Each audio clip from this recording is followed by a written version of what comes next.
Your Steve Jones Show podcast is loading now. The Steve Jones Show podcast is sponsored by Purdy Insurance. Visit Purdy Insurance on Market Street in Sunbury or visit online at purdyinsurance.com. All right, let's turn our attention now back to Penn State for a moment. Bring in Jay Paterno. First of all, Jay, how have you been? It's great to have you with us. Well, I was having a great fall until Saturday, but I mean, you know, the reality is the sun came up, so it's onward and upward. All right, you've been in this position before, and on a day where you end up going 1 for 16 on third down, which in the end that's the part that just crushes you offensively. You can't sustain anything. You know, what as you're standing there trying to come up with, quote, something, because you know what's happening, how difficult is that as you're trying to go through a game and say, okay, we got to find something that works to keep drives going? What's that like, because you've lived it? Well, I think everybody's focused on the 1 for 16 on the third downs, really. And the number inside that number is really the 1 of 8 on third and fourth downs and 4 or less. That's where they really didn't make any hay. Right, and that's what I talked about. Yeah. That's your swing. Yeah, that's your swing right there, because, you know, third one was 3rd and 30. I mean, God doesn't make that. Right. But at the end of the day, those are the things. And so you're trying to – and they tried different things. I think, you know, they threw the ball out to Singleton on the 3rd and 1. It was a little behind them. They tried throwing, tried running it. So I just think that Ohio State's really good defensively. You know, I mean, some of the things Ohio State's tried to do in their short yardage, they used Devin Brown coming into that game who got hurt.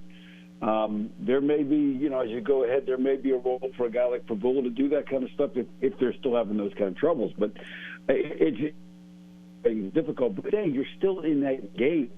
And that game came out pretty much how most people thought it was going to be, come down to a mistake or a turnover, and Penn State just didn't capitalize on the turnover when they had the shot. It's difficult because, see, I'm trying to think, you know, somebody one time told me, well, he probably told me 30 times. He said something to me about, Steve, it comes down to 4 or 5 key plays every game, and it could be play 1, it could be play 78. Yep. I think you may know who with that individual reference. I heard that. Believe me, I heard that a few times too. Yeah. Okay.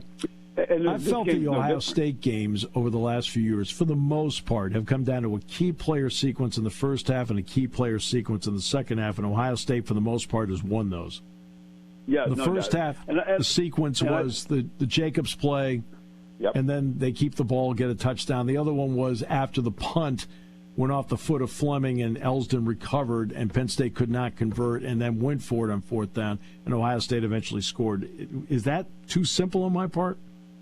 No, I think that's the main thing. I think if you look at when the ball went off Fleming's foot, I'm watching the game going, okay, there's the Mark Rubin moment that we've all been waiting for. You know, that's what I told Jack. That's what I told Jack. Exactly what I told Jack. The Mark Rubin moment.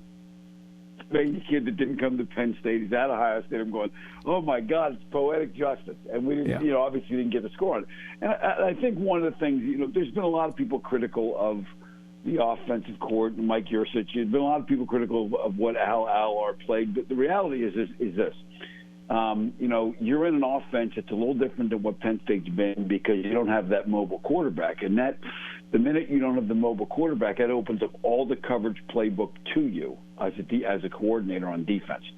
So it makes it more difficult in those third downs because they can do more stuff. And Ohio State's a really, really good defensive football team. Yes. They tackle really, really well. I mean, they hadn't given up a pass play of 36 yards or longer than 36 yards all year.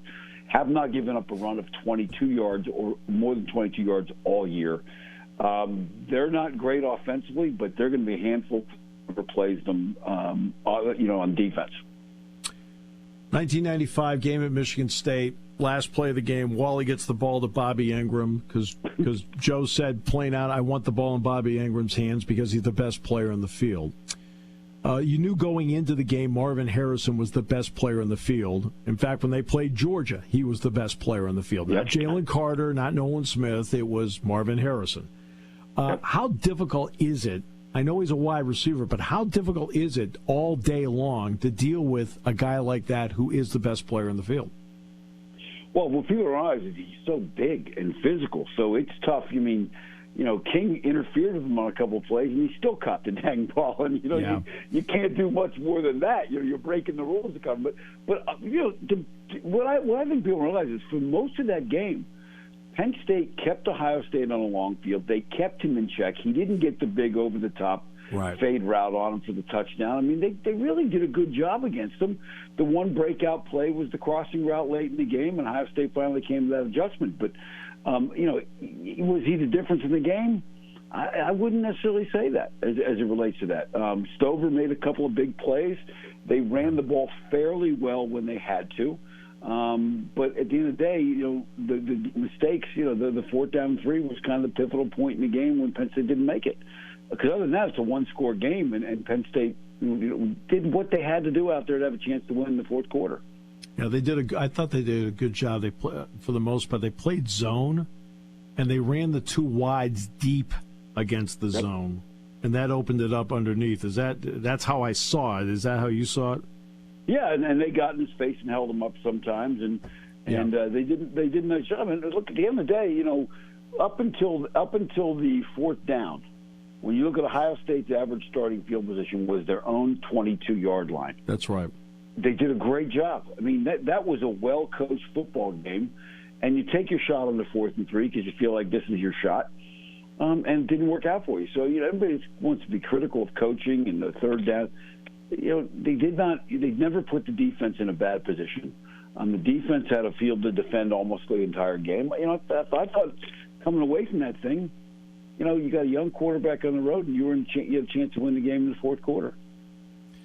Yeah, you go through 3.5 hours of that, and it's interesting because Penn State came into the game averaging 6.3 yards per play on first down. Because we talk about the 1 of 16 on 3rd down. It's what you do on 1st and 2nd down that sets up what your deal is on 3rd down. Well, they averaged 6.1 on 1st down in this game. But when you're 0 of 6 on 3rd and less than 4, and you're 1 of 3 on 4th down, all right, and I think, 2 of the 4th downs were less than 4. That sound right? I mean, that not finding a conversion there somewhere is tough, and that's a credit to Ohio State's defense, but that's hard to do sometimes, and you can't sustain any momentum when that's happening, right? No, and part of it is getting in a rhythm. Yeah. Because when you get into a rhythm, then you get confident. I think there was a little bit of, and look, there's some young people in key spots on the offense, including quarterback, to where when you have, this is the first time he's really had that kind of adversity, and he'll learn from it, and Drew will learn from it. The team will learn from it. Without a guy like Langdon up front at guard, that's a big loss. I mean, they're missing some key people in terms of leadership and that kind of thing. So I think, when you get into that, it's hard. You need somebody to kind of take charge. And I don't know if they have that personality on that offense. When you watch Michigan with J.J. McCarthy, that kid, he's been around. There's only 3 or 4 teams in the country, a quarterback that started more than 15 games in a top 10, 20 defense. So Penn State's got the top 20 defense. Just don't have a very experienced quarterback yet. But you know what? There's so many things ahead of him right now. And look, there's so many things ahead of this team. Now, yes. I know immediately everybody's like, well, Michigan. I said, dude, play Indiana first. And then Maryland is not a given. That's right. People are looking at Michigan already. And then after Michigan, Rutgers is playing pretty good football right now, too. So, 6-2.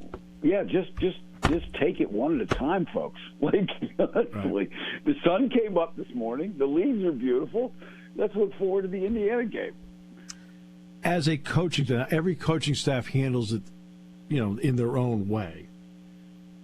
After something like this, what was the way that the staffs you were on handled the first couple of days of the next week to do what you could to get the team back on track? Well, I'll give you 2 different examples. One was good, one was bad. In '99, we lost to Minnesota in a game we never should have lost. It was crushing. And that team moped around, and it was tough to get them off it. And then we went out and played Michigan, had them down 10 points, and they drove twice. Some quarterback named Brady drove 2 long drives to beat us. Yep. And, that team really went in the tank after that Minnesota loss. Just never really got their footing back under them. And I go to 2005, where we just had a brutal loss out of Michigan, where a couple things that shouldn't have happened. And that team made up their mind that we're going to win the rest of our games. Same thing in 2008 when we lost to Iowa. That team just said, we're going to win the rest of our games, win the Big Ten. So that can happen for this team, but it has to start with Indiana. And, I feel like I would be a good guy for the, mental health hotline for Penn State fans right now. I may have to open up a hotline and say, call me and I'll try and talk you through this. Well, that's because there's a couple things. So let's just turn our attention now. It's got to be Indiana next. No matter what you do, you've got to come out. You've got to win this game this week. I know there's no getting around it. Yep. In 17, 19, and 22, Penn State hit November, and there was nobody left on the schedule that gave them a signature win. They won, but there was nobody that vaulted them. They still have opportunities based on what they have here that's still in front of them that actually can do that, Jay.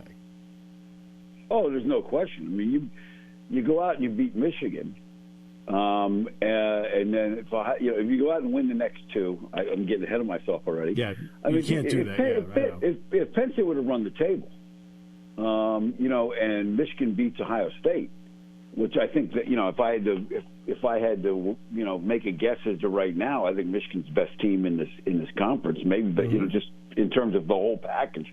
Sure. Penn State beats them, and if Penn State wins out and Michigan beats Ohio State, now you got a three-way tie with one loss each. Based on all three of them, who goes to the Big Ten championship game? I don't know. I mean, I'm not sure. But it's probably Ohio State based on the Notre Dame win, the Penn State win. I don't know, because Michigan hasn't beaten anybody yet. Right. But at the end of the day, you're sitting there at 11-1. And whether you make the Big Ten championship or not, the playoff committee's got a decision to make about a lot of. There's going to be a lot of. I think there'll be a lot of one-loss teams laying around, and who knows? But if you don't take care of Indiana, and the story, and this is a game that, quite frankly, I think that Penn State comes out and they're focused. I think it would be great to go out and try and get a fast start for Allar, to give him a little confidence and get down the field. And this is a defense that's quite. Indiana's defense is not real good. I mean, they're the best part of their. That's the best part of their team right now. Right. But to go out and get the running game going, get some play action game, get them confident and go and get out and jump on them early, I think then that resets his team for the rest of the way. One final question before I let you go, and that's on Drew Allar. You do your show every week with Tom Bradley, Yep. so you look at a lot of video during the week. You've now looked at 7 games of Drew Allar as a starting quarterback, getting a lot of reps in. Where is he better now than you think he was the first 2 or 3 games of the season? Well, I think the one thing is he's playing better competition. So maybe his numbers have not been better, but he's playing better football teams. I think he's incredible. He does a great job of moving around the pocket, keeping his eyes downfield. He does a really good job of protecting the football and not putting his defense in a bad position. And the one thing I worry about him right now is he might be a little too tentative in that regard. I think right now the next thing for him is going to be to anticipate some things and let the ball rip downfield. I think that's the one area where you look at it. And we did a couple weeks ago. We broke down the 3 Big Ten games during the bye week as where the ball had gone. Not a lot of balls downfield, but at the same token, hadn't turned the ball over, and they've done a great job capitalizing on turnovers, which is one of the surprises about Saturday with the fumble. I mean, they've just done a great job with that stuff. But I think the game is slowing down for him a little bit. It looks like, but that the one thing with him is they're going to have to protect him, and they're going to have to get some running game going to help him out. Jay, always a pleasure, my friend. Appreciate it so much.